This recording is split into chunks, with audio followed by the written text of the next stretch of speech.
All right, we've all seen the Seattle and takeover for the autonomous zone, now known as CHOP. Lots of Antifa members are there because Seattle's only got about a 10% black population. I heard they tried doing something similar in Portland and it got torn down relatively quickly. What have you thought? What have been your thoughts on CHOP so far, Jeff? For me, it's exactly what you would expect to happen from a commune, which is you're going to have groups that are going to fight for power no matter what. So there's always going to be a dominant party. And what you're seeing is that dispute right now between which group is going to lead the commune, whether it's going to be the Antifa or the Black Lives Matters group. And what you're seeing is the skinny little soy-drinking white men are not able to stand up to the alpha aggro blacks. So they're pretty much putting these little skinny white guys in their place and throwing them out if they disagree. That's right. What have you guys thought of Mayor Jenny Durkan? She seems to think it's great that she's lost control of her city and she's allowed the police precinct and city hall to be taken over.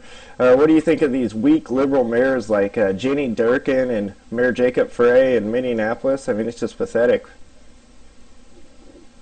I mean, honestly, it's exactly what you would expect from a liberal or a progressive mayor, which they have no ability to control the mob that they've unleashed. So they have this mentality, which is this dream of a utopia, which we all know can't exist if there's no rules or law and order.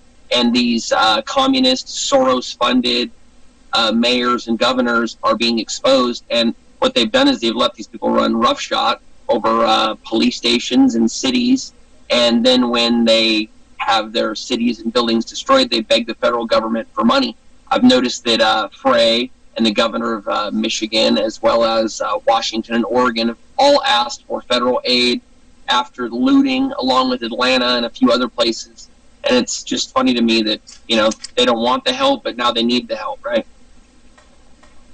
Yeah, I would agree with what Jeff is saying also. Then just going back to what he was saying about, you know, the group that's taking over, you know, Antifa versus Black Lives Matter. I say let them eat each other alive. They're both terrorist groups internally promoting hate. They want to come out and say that they're helping. They're not helping. I mean, Antifa is the radical arm of the Democratic Party designed to terrorize. I mean, they took off the white hats, they put on the black hats. So go figure that one out. As far as Black Lives Matter, they say that they're there because Black Lives Matter. But if it truly mattered, if a Black Lives Matter, if that is the essence of what they're saying, why aren't they protesting in Chicago, Baltimore, Detroit? If you go look at the number of blacks that were killed, murdered by blacks over the weekend, or injured, you would be amazed and you would say, wait a minute, don't Black Lives matter? Well, I guess it doesn't matter when it comes to other blacks. So these two groups that are there vying for attention in Seattle, they can call themselves Chops, they can call themselves Chaz, they can even call themselves Chop Liver. I don't care. Let them eat each other up, eat each other alive. Because as far as I'm concerned, it's a bunch of radicals that need to be put in their place. And it's all sanctioned by the Democrats.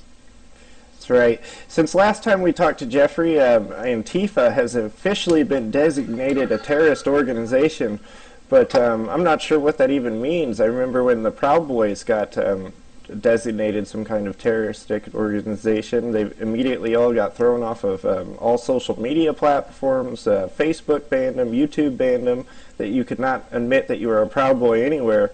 I have not seen that same crackdown on Antifa as of yet. Have you guys? No, I haven't, and you probably won't, because again, the Democrats are pushing us out here. The Democrats love this. Remember, they're saying right now that what's happening in Chop or Chaz or whatever they want to call themselves is a block party. Oh, they're having a block party. And they're exchanging different food cuisines, and, you know, they're dancing, they're reading poetry. I'm like, are you folks serious? They've taken over 6 blocks of a major city. And you're saying that it is a block party? They won't let people in unless you agree with their manifesto.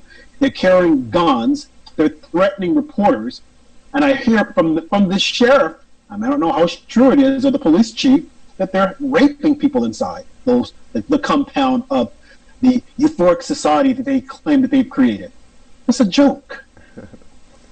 I mean, not to mention, I've heard that the response time has gone from 5 minutes to 18 minutes, so it's something like 350% slower than it was prior, and they have no ability to respond to just simple things like heart attacks, strokes, and falls downstairs. So, I mean, these people that they claim that they care for, the elderly or the minorities, maybe people that don't have vehicles or a loved one that can get them to a hospital, it's dependent upon the ambulance service. If they fall down and it takes 18 minutes to get there and you bleed out because they weren't there in 5 minutes, what a shame that a block party is what caused people to not be able to be saved, right? Right.